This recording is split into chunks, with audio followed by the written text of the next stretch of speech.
looks like the road ends here. This village is supposed to be the last settlement. Other than that, there's nothing but thick jungle in every direction. The commander of the local troops led me this far. But now I need to quiz a local about the temple. I have no idea where it is. Hello? Hello? Jesus, where is everyone? Looks like this place was abandoned pretty recently. Hello? Is anybody there? The Nazis can't have been here already. Can they? Damn it. I'll have to find the temple on my own. There are some reeds lying here. Looks like the villagers use them to thatch their huts.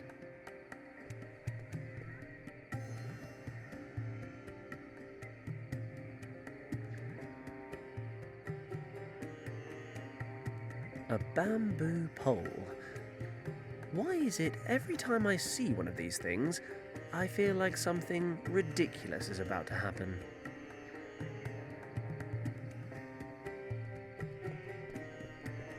I'll take that cloth with me too.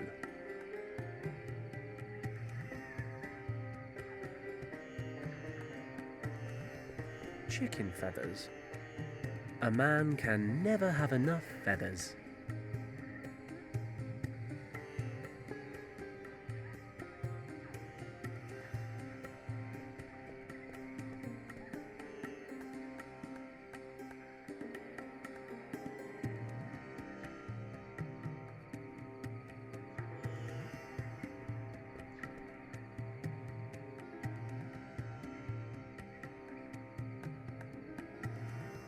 The basket's already broken, so I might as well finish cutting it up. I've dismembered the entire thing. All that's left are these thin sticks of wood and the hemp stitching. Oh, and these 2 black stones that were inside.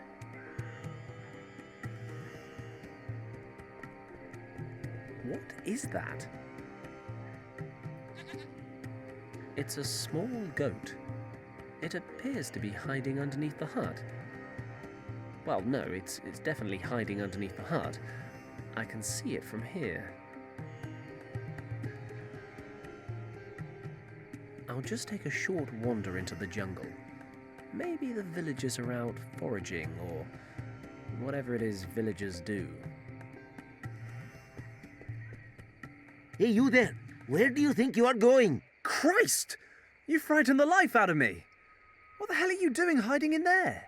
Get away from the edge of the jungle. Come here. What's wrong? Don't ask, just do what I say. Have I done something wrong? Sorry, I didn't mean to sneak around. I just wasn't sure where everyone had got to. There's a man-eater about. A what? Doesn't anything strike you as strange around here? Well, yes. He came into the village last night while we were sleeping. Who? The man-eater. Listen to me. The beast is still out there. I can feel it in my bones. And you're the only survivor? No, during these months, only women, children, and old people live in the village. The young men work on the tea plantations. When he came, there was no one here to protect us. Those who could walk packed their things and left this morning. What sort of animal are we talking about here? I'm, something of an expert. A tiger, what else? A tiger? It was no normal tiger, it was a man-eater. Tigers normally avoid settlements. They hunt in the jungle. But now and again, a few of the particularly hungry ones stray into the villages. I remember the old stories from my childhood. When a man-eater has picked out a village, he stalks it for days until he can strike again. When you put it like that, it does sound kind of scary. But I have a very important task, and I'm looking for someone who can help me. What brings you here, stranger? I'm looking for an old monastery, or a temple. Do you know anywhere around here that fits the description? As a matter of fact, there is an old temple nearby. Great.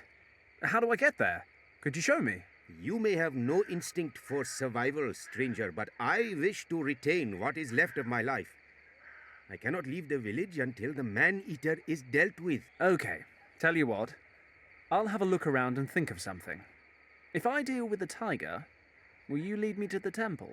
Take my word for it, stranger. Great. It's a deal. Be careful out there.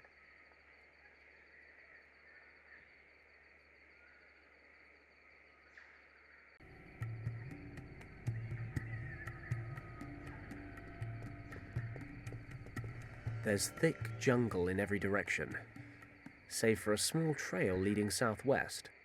I'll follow the path leading out of the village so I don't get lost. Let's see where it leads to. What is that sound? Christ, there really is a tiger out there. I never knew they sounded like that. Thinking about it, I'm not a vet, but this guy might be injured. No doubt he'd still eat me given half a chance. I should stay out of his way. Ugh. Leeches, dysentery, mud. Not very enticing. A clump of wild mushrooms. I don't know anything about mushrooms, but that's no reason not to pick them. If they taste foul, I can just throw them away.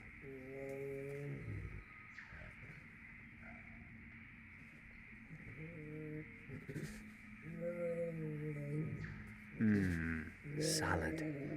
All that's missing is a thick, juicy, medium rare ribeye and some chips. Hold the salad. Salad.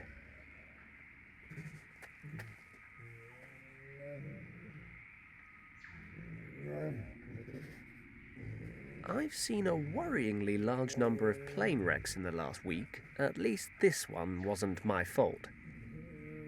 As far as I know.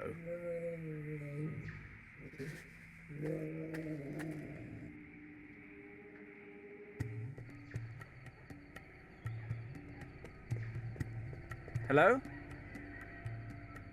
Yes? Any luck in hunting the tiger? Yes, I saw the tiger. You're right. He's still lurking about. Told you so. I think I know why it came into the village last night as well. He looks injured. He's out in the swamp making sad noises. Would that explain why he's acting so aggressively? Quite possibly. But regardless, I am staying in my hut, and don't go getting any wild ideas yourself. But I promised to help. As you please. Is there anything else? I found these mushrooms in the jungle. Are they edible? I would only eat them if you have sleeping problems. These mushrooms contain a natural sedative. We use them to treat minor injuries. But I have heard of a Brahmin who performs operations on injured animals and sedates them with the poison from these mushrooms during the operations. Interesting. So you just chuck them down the creature's throat? No, the sedative must get into the bloodstream. The mushrooms are cooked and the juice that escapes is then injected. It requires a bit of experience to get the dosage right. Too much of the stuff could knock out a huge water buffalo, never mind a small pet. No problem. Caution is my middle name. I found these stones in the village square. I don't suppose they're, valuable by any chance? No. These are flint stones. Keep them by all means. Oh, well, thanks anyway.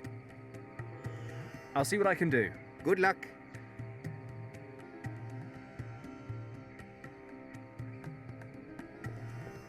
There are some chopped logs lying in the fireplace. They should go up nicely.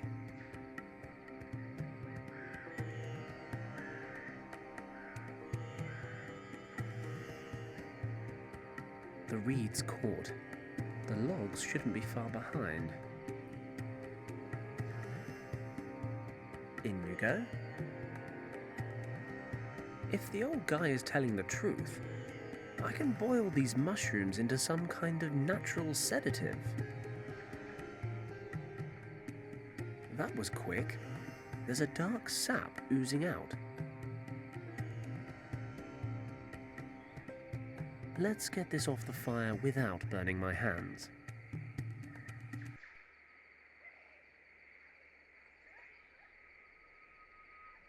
I can tie one of the pottery shards to one of the sticks.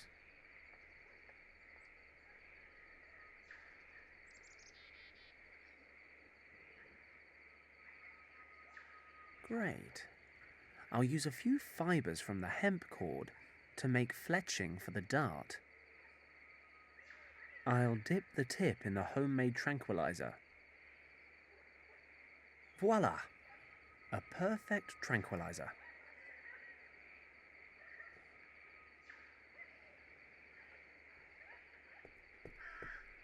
He looks hungry. Goats eat green things, don't they?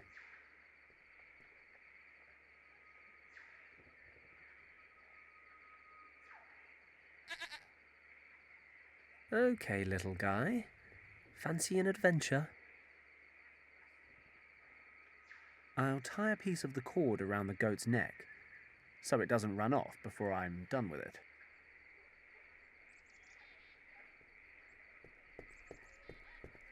I'll tie him up here.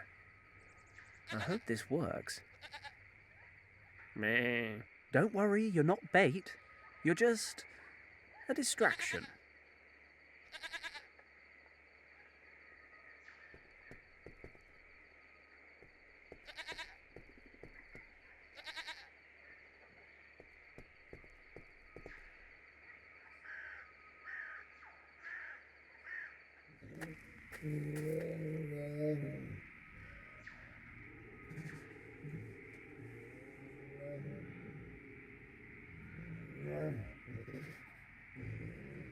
Okay, preparations are in place. I'll lure the tiger into the village, then hide behind the tree in the square. While the tiger's busy with the goat, I should have just enough time to hit him with the dart. Let's hope the sedative works. For my sake, as well as the goat's.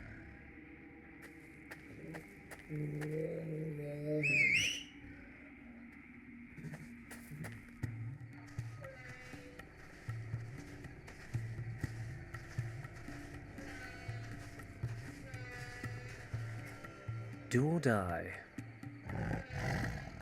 Only one shot at this. Concentrate.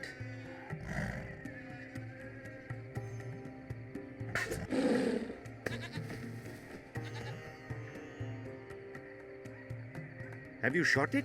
No, I've just sedated it. Sedated? And what happens when it wakes up? Look, he's injured. There's a nail stuck in his front paw. Ah, you are correct. He has obviously fallen into a trap. You set up traps to piss these guys off. No.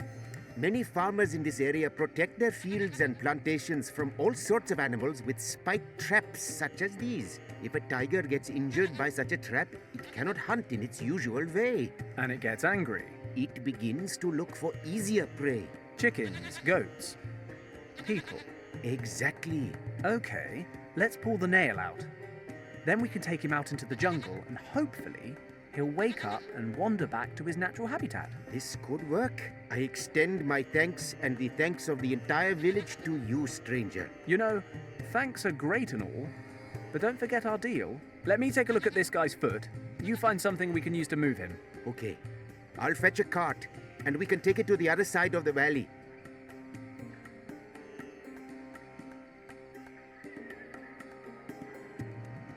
Okay, we're done. Then I will lead you to the old temple as promised. Follow me. This is it. Here? But I don't see a temple. Behind me in the lagoon. What do you mean, in the lagoon? According to records, there was a narrow valley here in which a temple stood until a few hundred years ago. One day, after a heavy storm, the valley was flooded along with the temple. Since this day, everything that remains of the temple is under the surface of the water. Only this statue standing on the roof of the temple bears witness to what lies beneath. Do you think anything's still intact down there? I cannot swim, how would I know? Okay, well, thanks for your help. It was no problem, stranger. I had better make my way to the next village to tell the women that the tiger is no longer a danger. Would you care to accompany me? Women, you say? No, I really ought to get back to saving the world. Thank you, though. As you wish. Good luck. I usually need it.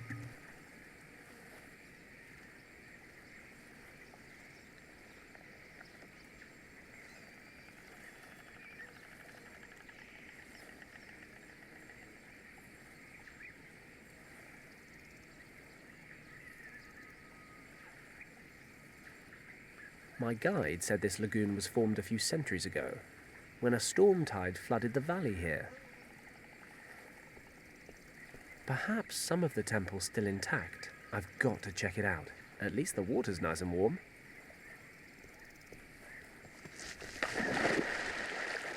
You know, it all started innocently enough. Flies. Nothing dangerous about flies. Then there was the cat. Then the sheep. The tiger. Now sharks. Bloody sharks. I'd better steer clear of him. At least the temple looks intact. I'd better head back to the shore before he spots me. Okay. I have to get rid of that shark if I'm going to reach the temple.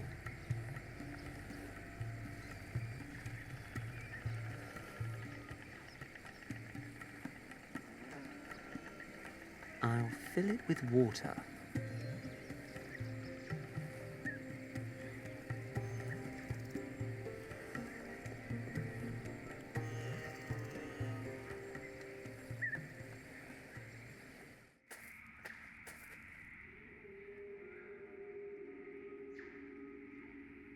Let's get up there and take a look.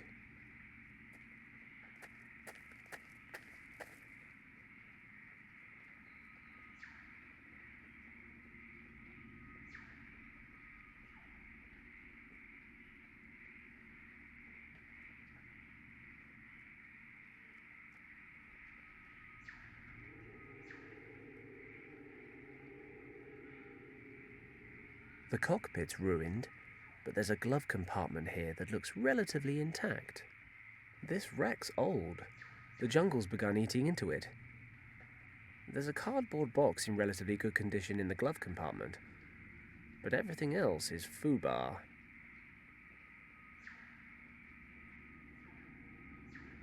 Let's see what's in this box.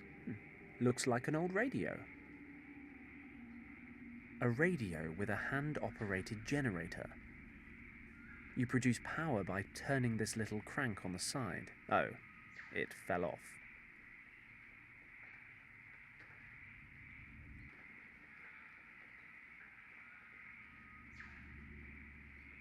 Wow, blind luck. The radio crank fits right into the bolts on the cover. Ah, there's an electrics cable under here. Might come in handy.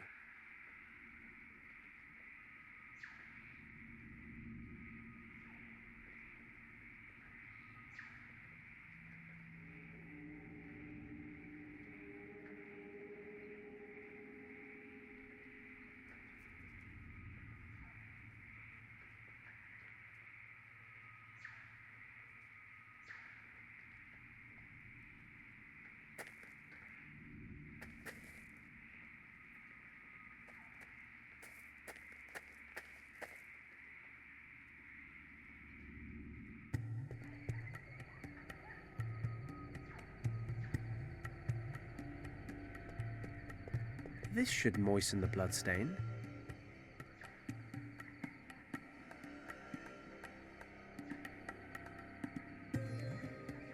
I've soaked the cloth in the blood.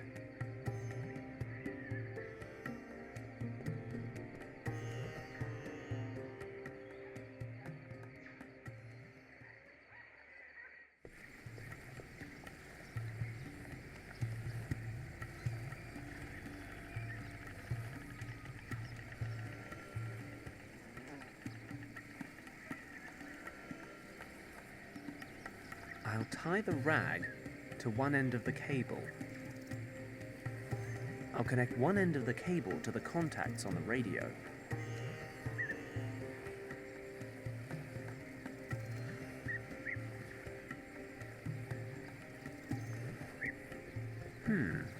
The radio can be charged electrically, and that charge could then be conducted down the cable. Sharks, I'm sure, are sensitive beings at heart. Even a small shock should be enough for him to turn tail. Of course, he's right on the lagoon bed. I'll need him to be right on top of the cable for it to work. Hopefully, the smell of blood will be enough to attract his attention.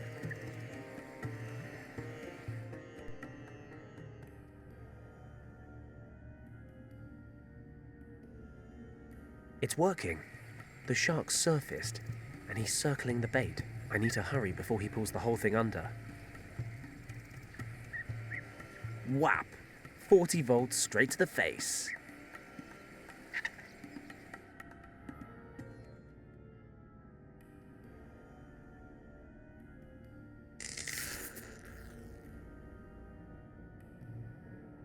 Fenton paddock, top of the food chain. Time to get down there and check out this temple.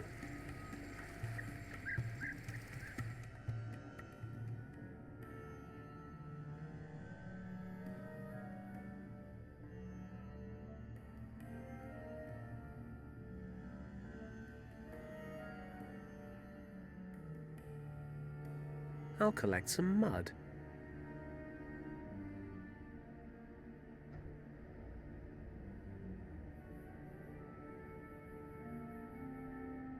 It's a huge gate with a recess in the center.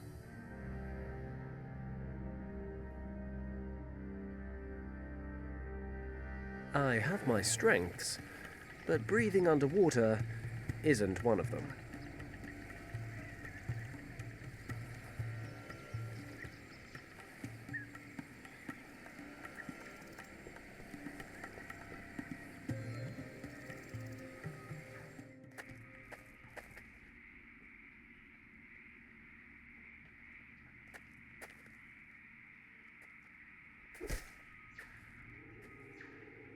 I severed the vine.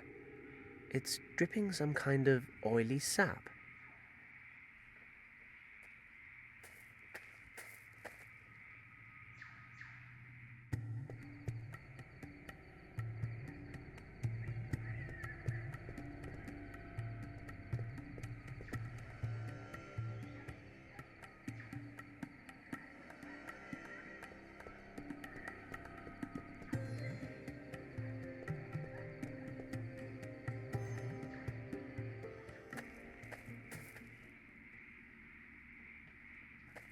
I'll soak the reeds with some of the sap.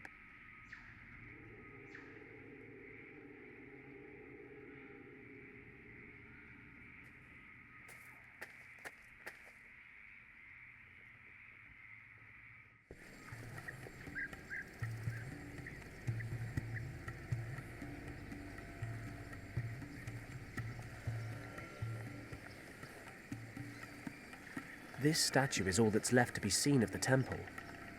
The rest disappeared underwater when the lagoon formed. There's an old column here, reclaimed by the jungle.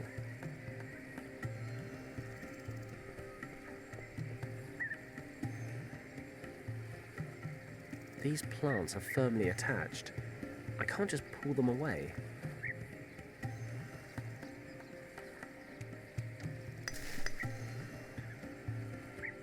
There, I've managed to cut away the plants with the sharp edge of the pole. There's a small carving here.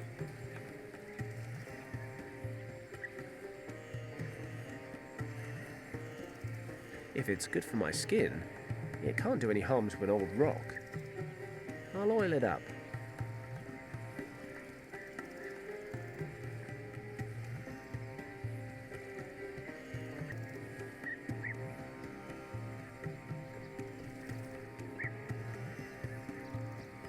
The cardboard softened in the water.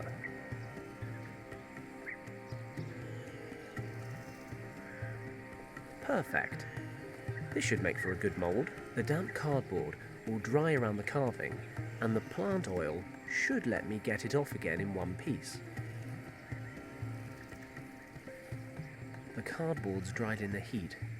If I just remove it carefully, and yes, a beautiful cardboard mould.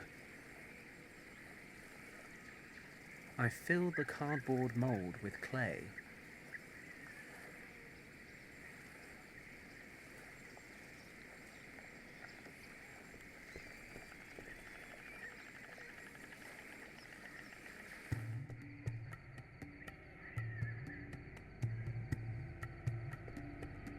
Let's hope it's hot enough to fire the clay.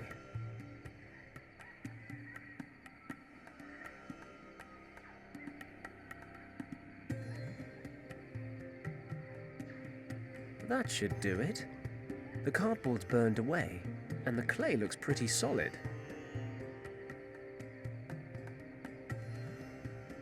Got it.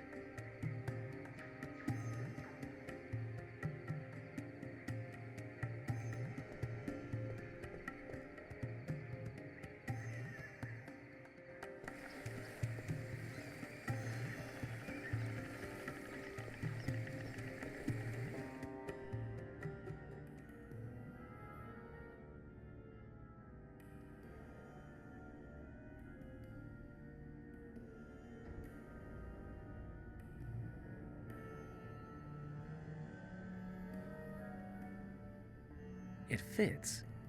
We're in business. How has no water reached this part of the temple? It smells old and dank, but at least I can breathe.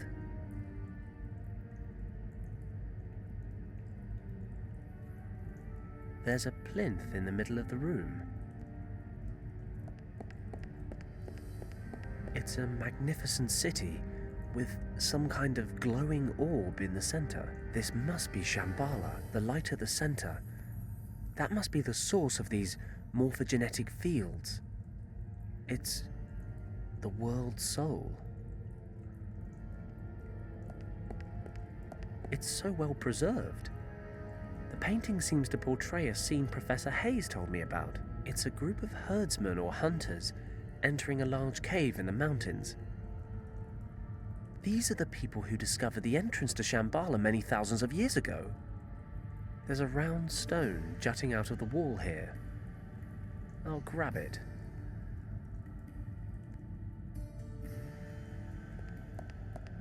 Here's another stone.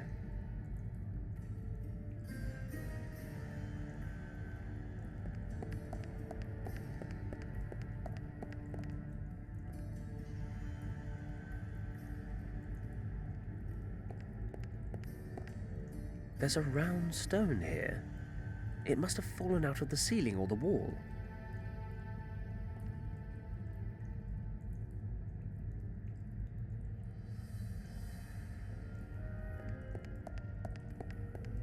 Another round stone.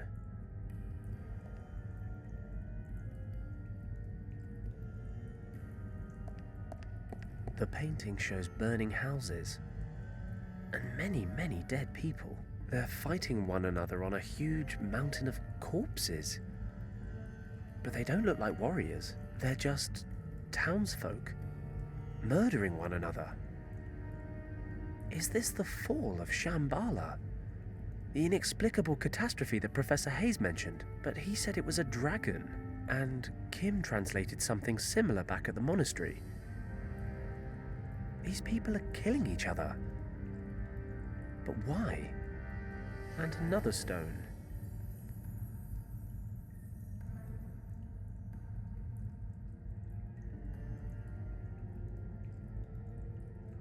There's a plinth in the middle of the room.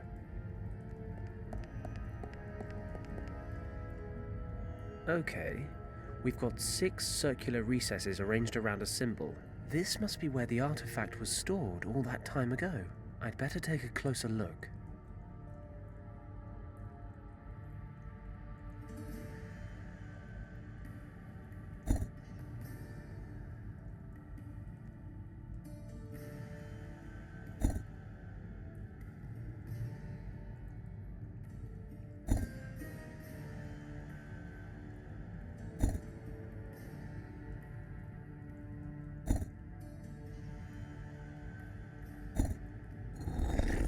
I heard something move inside. Is it unlocked? Aha! The stones can be pushed down into the platform.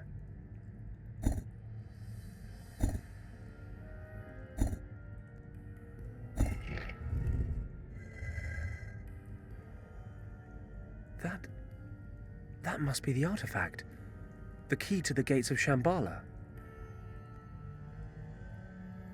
Finally, the second key. I've traveled 3 continents just to find this thing. I should be happy.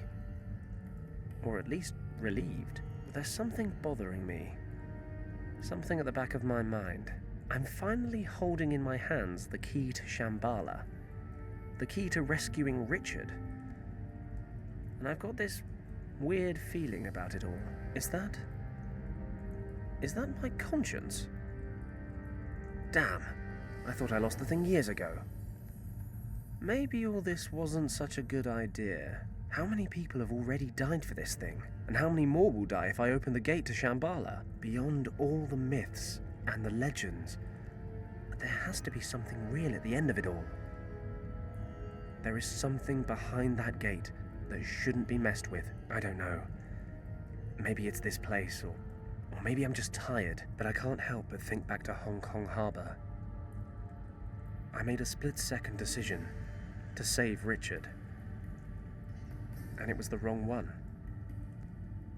I won't make the same mistake again. I don't have the luxury of special circumstances as an excuse this time. And this time, there's a lot more at stake. Kim said you can't weigh one life against another.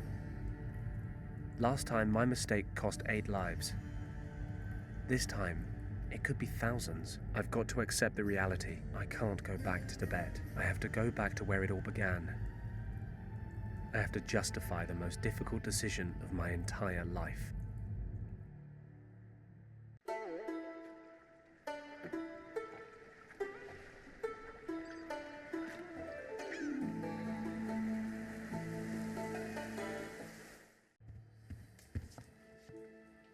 Lord Weston, Yes?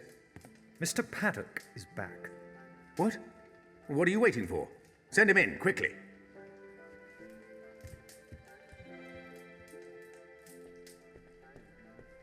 Fenton, you have no idea how relieved I am to see you.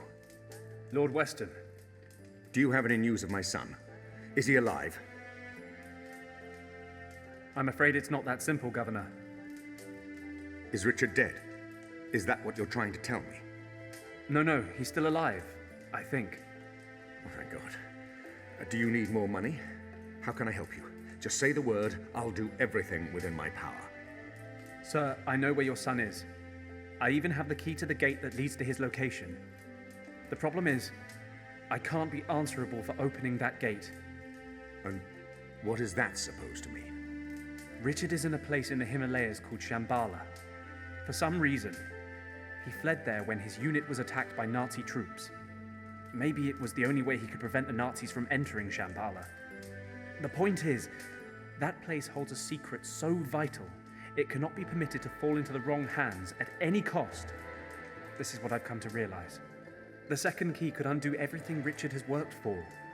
If I reopen the gate in order to follow him, I'd risk letting the Nazis into Shambhala. Lord Weston, we have to destroy the second portal key. I'm sorry, but the dangers it represents are simply too great. What are you saying? You suggest that we leave my son, your friend, to his fate? Lord Weston, you know what Richard means to me.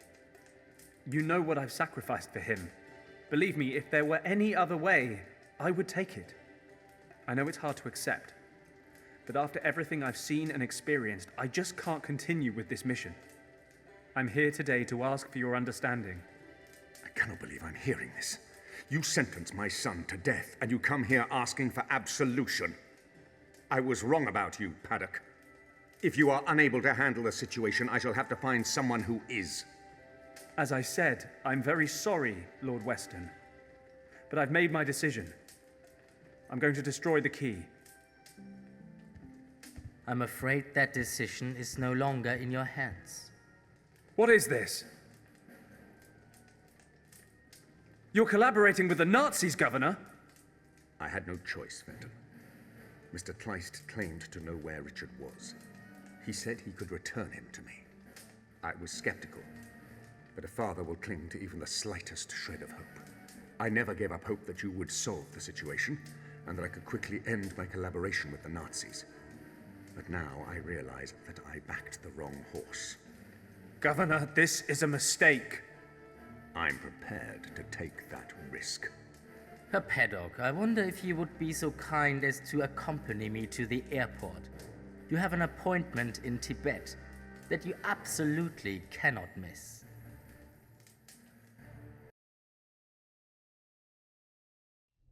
We meet again, Mr. Paddock. It's a dubious pleasure, Countess. But I guess you've become rather accustomed to having me around. Had I been given the choice, you would be lying in your wretched Hong Kong shack with a hole between your eyes, believe me. I console myself knowing this will be the last time your good fortune keeps you alive. I hardly imagine you are aware of the fact, but you must at least have felt the transfer of energy when you held the second artifact in your hands, yes? Paddock, you have connected with the key. You are now the only person capable of using it. You mean you can't get into Shambhala without little old me? Precisely. And you think I'm going to help you? But of course, there can be no doubt. I hate to break it to you, love, but if I really am your last option, you're rather scraping the bottom of the barrel. Your expedition ends here. Tut, tut, Mr. Paddock. You are always so hasty to judge before knowing all the facts. I am well aware of the lengths you would go to keep Shambhala from us. You would merrily abandon your greatest friend for that very reason, but I wonder, would you so capriciously condemn to death your pretty little accomplice? Kim? You would merrily abandon your greatest friend for that very reason, but I wonder, would you so capriciously condemn to death your pretty little accomplice? Oh, please don't look so dejected. At least you have one less life on your conscience. Well, if you cooperate, that is. Please don't make me describe to you what will happen to your girlfriend should you fail to comply. I think you have the imagination to make the right decision. Kim, are you okay? Just about. Well? Okay. Let her go and I'll do whatever you want. I would dearly love to grant you this wish, but alas, it may be that your friend can make herself useful on the other side of the portal. No, she stays with us, but she gets to live a little longer. Fine. What do you want me to do? Place the second key in the recess on the pedestal. We will talk some more in Shambhala.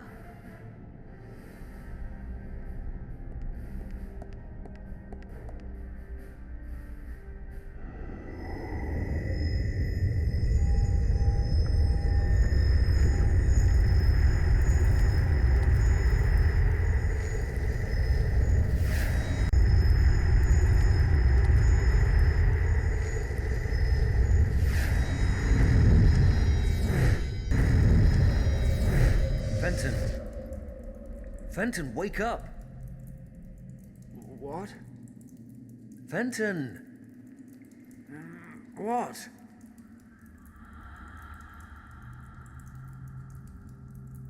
Richard?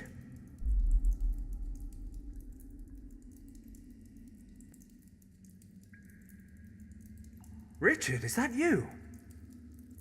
Of course it's me. Are you feeling okay? You...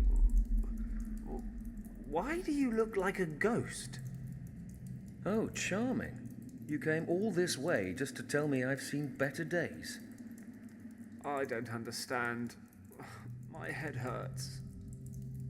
Apparently your sense of humor is still en route. Well, what is there to say but... welcome to Shambhala. It was good to see Wang's niece again, but I would have preferred it if you'd left the Nazis on the other side. Kim? Where is she? She landed in the central cavern along with the Countess. I managed to convince the guardians of this place to separate you and bring you here instead. Guardians? You mean there are still people here? No, not in present-day Shambhala. Just you, Kim, and a few dozen Nazis. So, what the hell are you talking about then? And what happened to you? Why are you all... flaky? Ah, well, that's the story, isn't it? When I used the original key back in the monastery, it transported me to Shambhala. But the Shambhala of the past. It seems when the key was constructed thousands of years ago, the monks who stayed in the Kembalung Valley to guard it planned to use it to return here someday. I don't begin to understand how any of this works, but believe me when I say that this place holds extraordinary power. So I've read. Something about morphogenetic fields. Providing it a name implies an explanation for something inexplicable, but yes, if you like, morphogenetic fields. The high priests described Shambhala as the heart of the world, but in truth, it's more like the soul. If you want to see it in a scientific light, I suppose you could say that the energy of this place is what constitutes the life force of every living creature throughout time. Just as every single person has a soul that makes him the person that he is, every species has a soul that makes the species what it is. And the sum of all that resides here. The world soul. Would you be shocked if I said this was all a little over my head? I've been here for days and I still don't understand it. I don't believe we'll ever understand this place completely. Just take it as fact. There is an energy here, an imperceptible energy that bonds us all. How imperceptible exactly? Well, we are all linked to one another subconsciously. But it's true that certain people are able to detect the fields with more precision than others. We call them mediums or oracles. But the energy fields explain a lot more than that. Think about natural instincts, or phenomena such as mass panic. They're all a result of the ebb and flow of those subconscious links.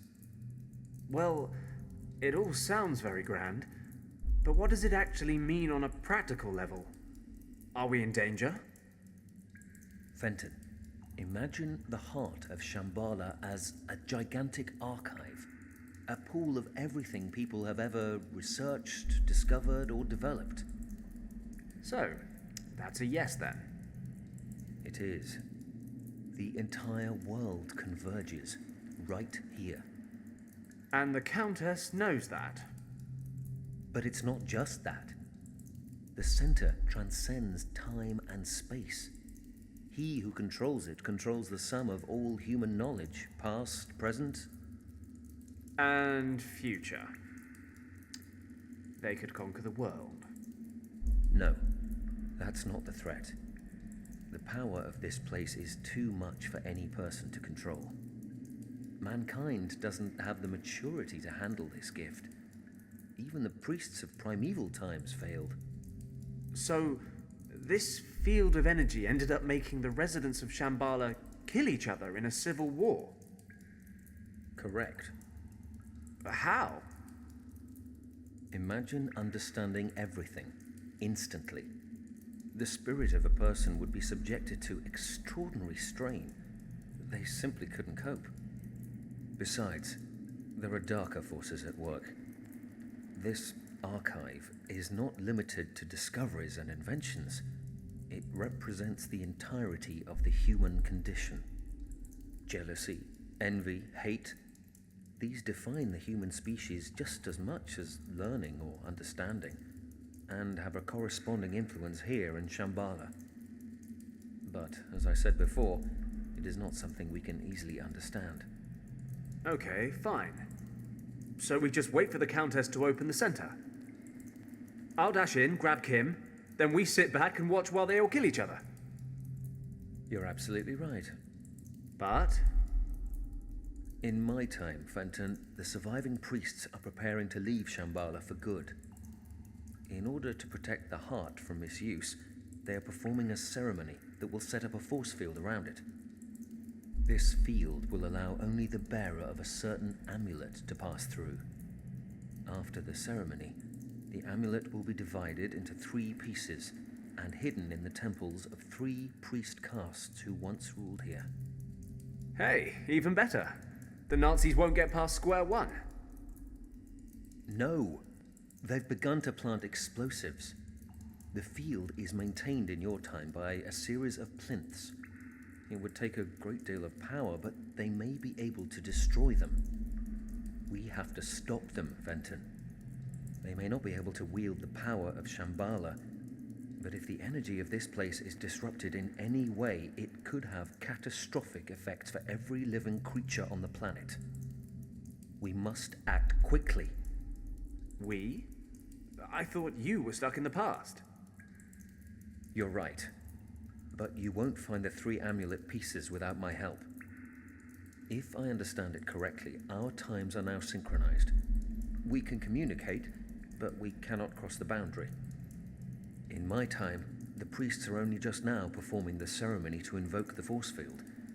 So the amulet has not yet been hidden, and I have no way to know where it will be placed. But that doesn't mean to say I can't help you look for it. And what am I supposed to do with the thing when I find it? You will have to use the power of the Source to drive off the Nazis. As in the source that sends anyone who goes anywhere near it doolally? That source? Is there a plan B? Don't worry. Once you find the dragon amulet, I will help you control it. Okay, let's do it. I couldn't agree more. The future of the world is in our hands.